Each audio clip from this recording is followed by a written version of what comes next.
श्री स्वामी समर्थ. मी सुप्रिया, तुमचे माझ्या यूट्यूब चॅनलमध्ये स्वागत आहे.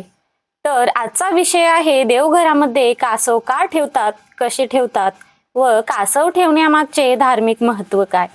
तर आपल्या सगळ्यांच्या देवघरामध्ये कासव हा असतोच, धातूचा असो, पितळेचा किंवा काचेचा.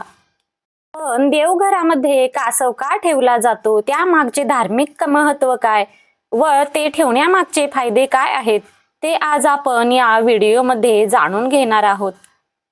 हिंदू धर्मामध्ये कासवाला खूप शुभ मानले जाते, कारण भगवान विष्णूचा दुसरा अवतार हा कूर्म अवतार असे मानले जाते. समुद्र मंथनाच्या वेळी भगवान विष्णू कासवाचे रूप धारण करून मंदार पर्वताला आधार दिले होते. त्यामुळे कासव हे धैर्य, संयम आणि संरक्षणाचे प्रतीक मानले जाते. घरात कासव ठेवल्याने सकारात्मकता निर्माण होते व घरात शांततेचे वातावरण निर्माण होते. त्यामुळे अनेक लोक आपल्या देवाऱ्यामध्ये कासवाची स्थापना करतात. कोणी कासव पाण्यामध्ये ठेवते तर कोणी तांदळामध्ये ठेवते.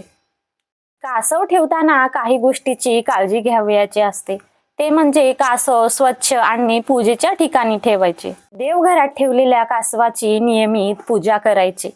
जर मी दिलेली माहिती तुम्हाला आवडली असेल तर माझ्या चॅनलला लाईक, शेअर आणि सबस्क्राईब करा. श्री स्वामी समर्थ.